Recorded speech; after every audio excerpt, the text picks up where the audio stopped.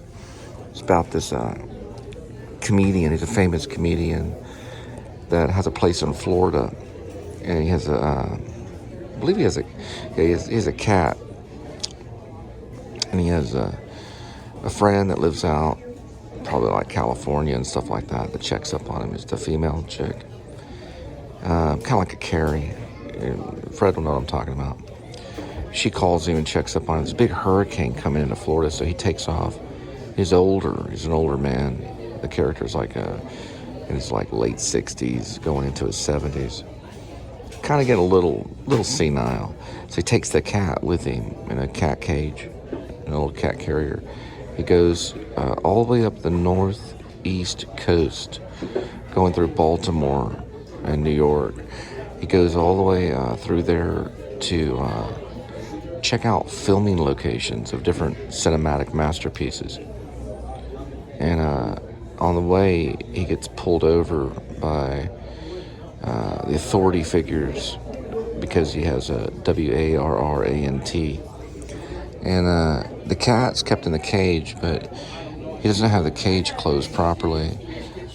The cat flips out when they go in and get him, and the window's open, so the cat jumps and lands on the face of one of the authority figures that's trying to pull him out. And the cat scratches him, and he's fighting with the cat. Steps back, and a 16-wheeler hits this authority figure and picks him up off the ground and drags him into the tollway. And he basically has to wait there. Now they have to attend the first responder's death first, so they just let him go, and he goes driving off and calls his friend, female companion from California, tells her what happens. He goes off and he meets this other chick at a bar, and they have a go at it in a car, and he keeps going on this like little adventure. Silver Alert is eventually called on him, because the title Silver Alert Kitty, called on by his lady friend from California. She's nice. All right, to Walmart.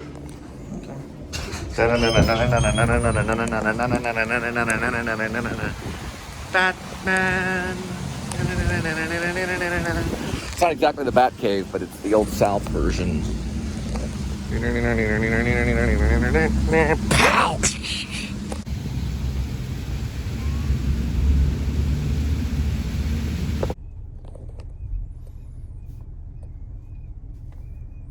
She's writing her new poem.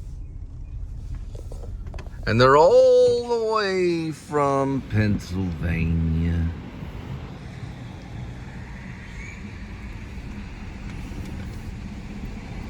Pennsylvania is pretty cool. I helped some people move there one time, or at least help them pack the truck. Hop. Go get them, Linda. Believe, but this is average for university now, guys. If you remember ever going down University when you were younger, this is what it looks like all day long. All day long. It never stops looking this way. Going right into TCU. Well, we're actually going the opposite way, but still, if you're coming from this direction, then you're headed to campus. This way, you're headed towards Botanic Gardens. You've got the square right here. LcSbanD is over here. We were at LcSbanD the other day. All day long. This is my wife and my partner, Linda Spivey, also known as Linda Gray Spivey. We run the Please Subscribe show. We do up to 2 to 7, sometimes 10 posts a day, 10 shows. We have a show. The locals would love it, but they're poisoned by Hollywood, and we're trying to withdraw them from Hollywood. They'll have withdrawals. If you don't watch Netflix for a while, you'll start withdrawing. Slowly, people will come over to our show and enjoy our show. It's a show, the cat is in it. Edmund the cat is great. Gives me all kinds of ideas all the time. He's got a new toy. Looks like a spaceship that lights up. Now, what's Hollywood gonna do? What does that mean? Right. That means you're withdrawing from Hollywood. Hollywood just has to go, what? Why would he do that? And they do that to protect themselves. What did he say? I didn't understand that. Bradley Cooper is working with the Russians. No, I'm joking. I'm joking. No, his wife's Russian. He gets it all the time. Those are just long-winded jokes. But regardless, we have to, if someone says something about you, just like Mark Kozalik says, you just flick it off your shoulder like a fly. Right, Smickles? Yeah. She's also known as Snickles and Smickles. Also call her Linda. What are my other nicknames for you? Look at that guy. Whoa. Whoa. She's drinking apple juice. Now, what are my other nicknames? She's withdrawing from alcohol. Will you be quiet? It's also about addiction and being clean. I don't have any nicknames. We live in sobriety, but we mostly we live in Christ. We're married in Christ. He was our officiant at our balcony wedding. Apple juice. We do like some filmmakers. Martin Scorsese. We like David Lynch, Spike Lee types. Look at that bus. We take from them because they showed us how to tell stories. We like those types of filmmakers. Big fans. Scorsese's important because he talks a lot about how things are all messed up in the world. Lynch is important because he talks about the otherworldly. Spike Lee's important because he talks about the repressed man, the man that needs to be free. Quentin Tarantino is important because he uses good language. Well, he uses inventive language. But still, they got people addicted to Hollywood, unfortunately. That was, they'll admit to it. So we're trying to get you to withdraw from Hollywood and come over to the Please Subscribe show and YouTube. Anybody can just start making a show. They can just pick up a camera and just start doing a show. We're going to I want to go back to the modern. We have some time. They're doing I'll Be Your Mirror. It's a Buddha show. But we're believers in Jesus Christ. He's the Lord and the Messiah. And he's the one that we honor the most. He's the important one. He's the one that's running the show for real. It's divine intervention.